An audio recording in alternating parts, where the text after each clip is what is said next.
Alright, welcome back to another One Piece chapter. And let me just say, if you thought the last chapter was crazy, well, let me just say it's absolute cinema in this chapter. And I mean that too. Godly cinema with added godly to the text. So, we saw last chapter, we saw Im appeared or take over Gonko because he first saw something, well, something was going to happen in the future, and I'll still stand by that too, because Im pretty much saw something was going on or felt something was going on. So he went to check up. Basically, I'm guessing he saw what was going on in Elbaf Mill. So you guys might decided y'all was gonna not get the objective done. Well, it seems you guys require additional military force. Well, let me help. Let me lend you some force to actually get the job done. And if you don't, well, guess what's waiting back home? Fate worse than death. Basically, Saint Saturn treatment. So here we are at One Piece chapter 1150, titled Dami Reversi. Or if you still don't get it, or something like that. But hey, something in reverse is gonna be, let's just say, interesting. This is an interesting chapter, by the way. So let's go ahead and dive straight into it without, well, I ain't gonna be skipping some. So here, if it starts off where a blast of Conqueror's Haki spilled a huge mass of Haki spilling out of Gonko. Well, Control or Gonko, let's just call it that, because basically took over Gonko, and Gonko, let's call it that. Gonko decided it was a good idea. Well, not a good idea, but everybody else thought it was a good idea to run up to Gonko and boom, knocks back one of the giant warriors, basically. And you just see Gonko up in the sky menacingly. Mind you, everybody's looking up. Oh, by the way, when I say a huge mass of Conqueror's Haki spilling, and immense spilling forth, it knocked everybody out. And everybody, and not the kids unconscious, and some of the giant warrior pirates out down for the count. It's a proximity, in proximity too. So a controlled proximity. So, and controlled Gonko says this: I shan't permit a rebellion. Is this all your dream demons amount to, Quillham? And even Quillham was like, no, and Quillham begins to sweat too. He was like, well, not at all, my lord. There are still many nightmare fissures left open. I mean, these monsters were born from nightmares of this island.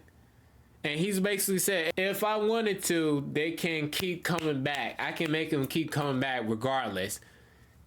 And he even said, I just need to give the signal, and they start, and this will keep repeating itself, basically. So Gonko decides to, well, before I continue, look at this image. Look at this. Basically, Aim took over Gonko, basically. So Gonko is up in the air, sprouted demon wings with a demon tail. I don't know, that's our arrow fruit. And with a trident, a pitchfork. Dog, that looks glorious. Which is, this is another for it. It's absolutely. Now we continue where Gonko, or Gonko, decides points her pitchfork, and a pattern appears, or a magic circle appears in front of her pitchfork, which is kind of interesting because something is coming out of it. And Saints and coming back to the Straw Hat Pirates, they all look at Saint Summers getting up from his wounds or recovering, and Im says, Summers, shepherd those urchins. Summers, shepherd those urchins. And Saint Summers quickly gets up, but slowly, because he's still injured. He's like, "I want my lord," because he's still hurting from Scarpa Gabon's attack.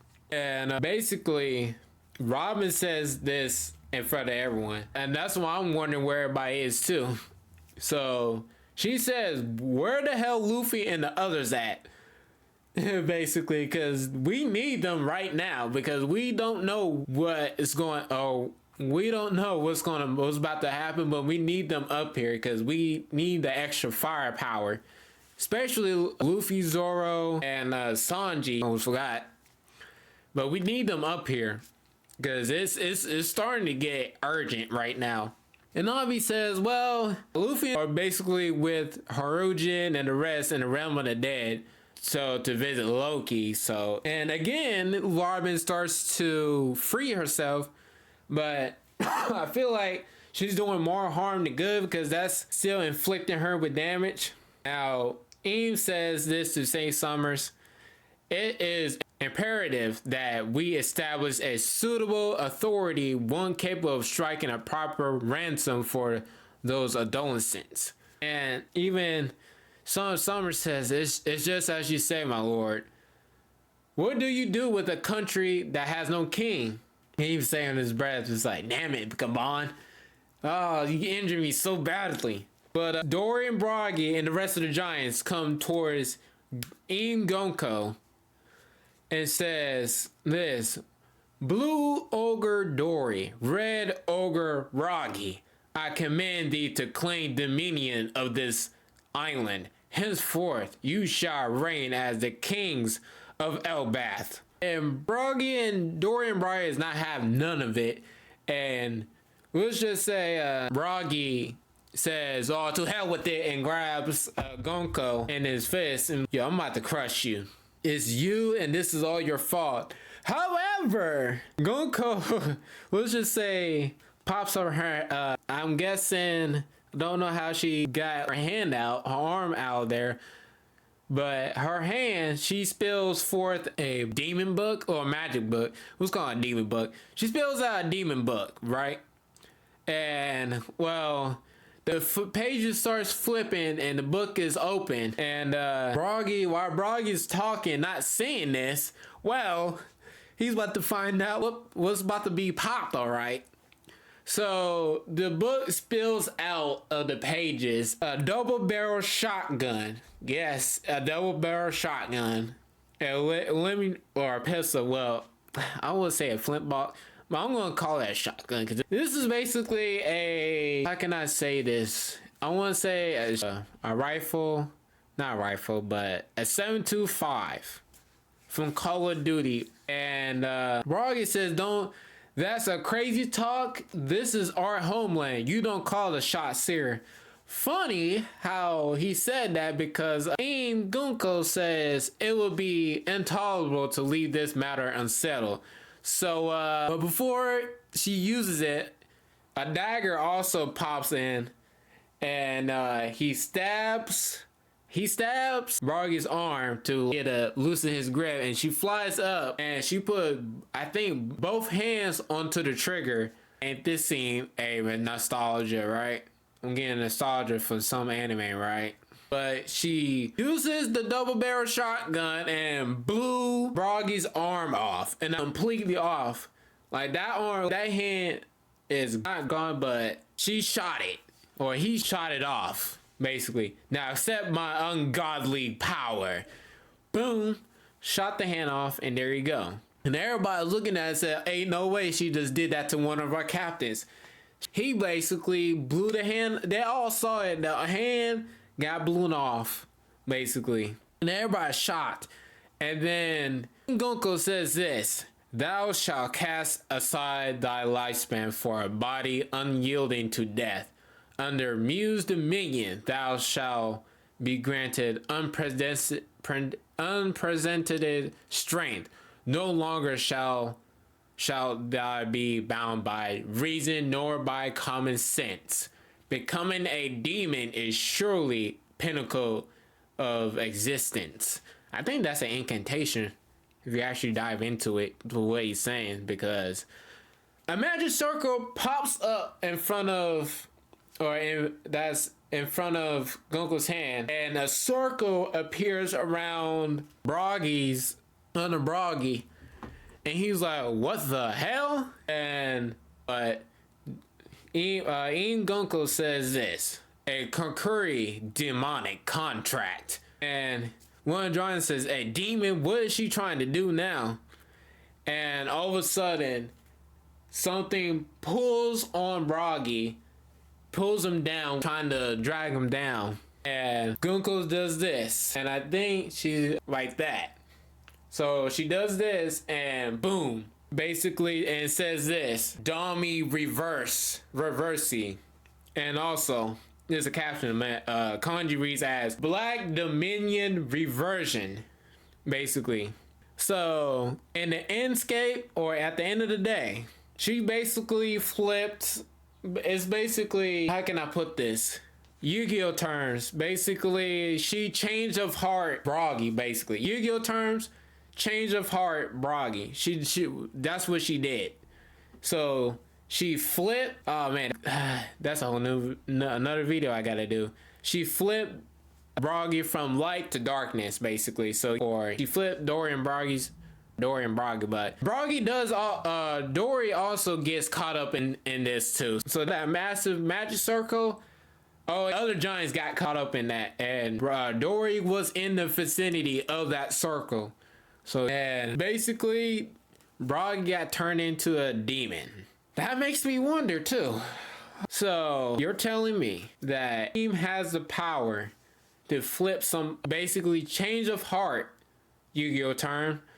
If you don't know this card, here's the picture right here. But you're telling me AIM just flips somebody from good to bad, or to like, oh goodness, bro. That makes me wonder too. I'll wait to the end of the chapter to get my final thoughts.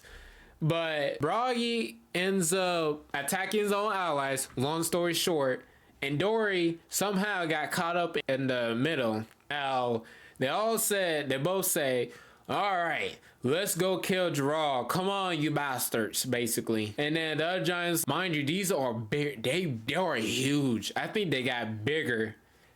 That's another thing too. I think that increased their height too on top of that. Because now they got a pitchfork, or Dory has a pitchfork, and Broggy has a battle axe with a pike in the center. So that's not good.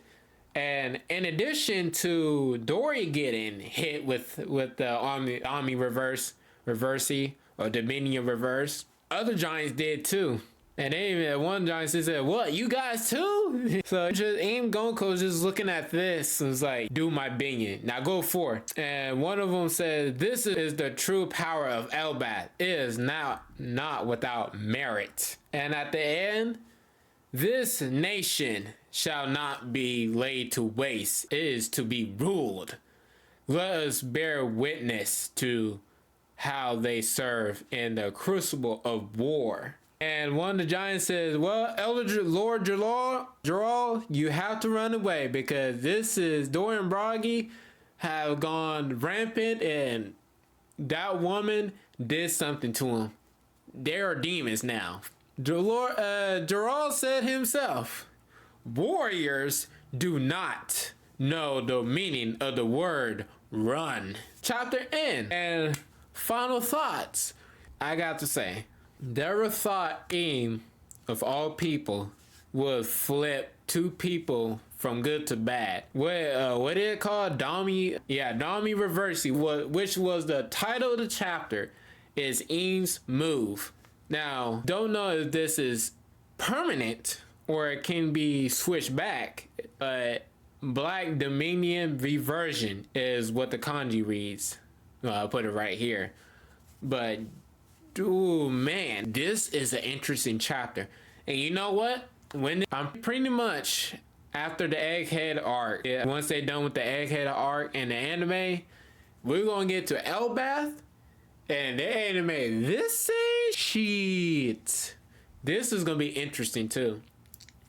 Also, I thought Saint Frigolin has red hair. No, he has yellow hair. And I did hear a comment too. You remember celestial dragons have different children, have different wives. So don't ever assume that every single children will have the same color hair as their father. They take characteristics from their mother too. So there you go. Fun factor for today. Celestial dragons have many wives. Remember that, everybody. They're scum too. But anyways, back to this chapter. Who knew who knew she could have flipped he could flip two people? That's interesting. So how broken or how many uses can Eam do this? How many times can he do this? Cause it seems like the parameter of the person he's trying to target, and then the other people got caught up in that parameter. Or is it? That's it. Hold up, what you got cooking next chapter? Because this chapter's going crazy right now. And matter of fact, here's another thing too. When Eam pulled out a magic book and the magic book opened, it was flipping through pages. I wonder how many weapons is on there, because Lord, she pulled out a flintlock. I want to say a flintlock so bad, but that is a shotgun. No matter, a double barrel shotgun if I see one.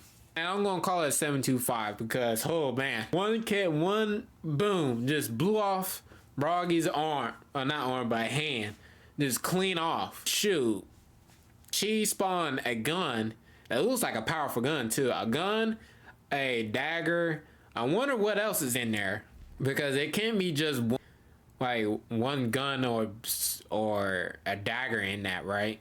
Because that's OP as hell. And not only is OP, but she had Eam is in control right now. So who knows if once Eam does everything he can, does help them out basically, I'm betting he is going to disappear and be like, I'm done with that, time to focus on this. Kind of interesting how even Robin said this too.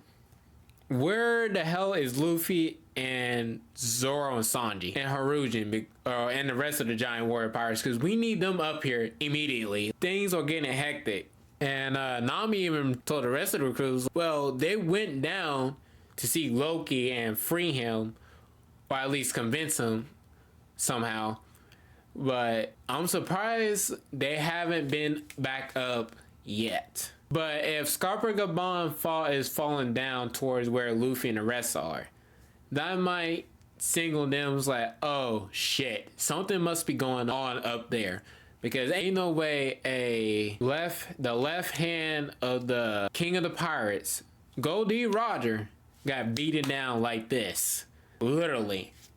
So, like I said before last chapter, Rayleigh and Scarpa Gabon are getting up in age. And I mean that literally, because they're not in their prime no more. Remember that. Because if they still had it, then they would have done something by now, right?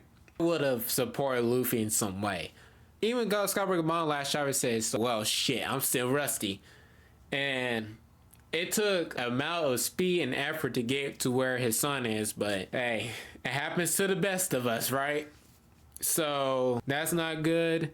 And then how many uses can Eam Gonko says that, would not say it, but can she use Dominion Reversion? How many times she can do that is kind of interesting, because if he can spam that one after it every time in case something goes down, I wonder if she can do that to Luffy. Demon Luffy and Gear 5th, that's interesting. Well, that's an interesting topic too. But if you like this chapter, this video, subscribe and like and comment down below if you think Eam Gonko is a good name. Also, if you think that Eam is going to, well, let's just say not last longer possessing Gonko, but will he stick around to see this island completely captured to help him out more? Or will he return to the Holy Land and be like, focus on that more? Because in my opinion, he just wanted to see this shit go through, and once he sees he doesn't, like, his presence shouldn't be here, should be back in the homeland, he will leave immediately just like that. But that might be interesting. See you again and see you next adventure. Laters.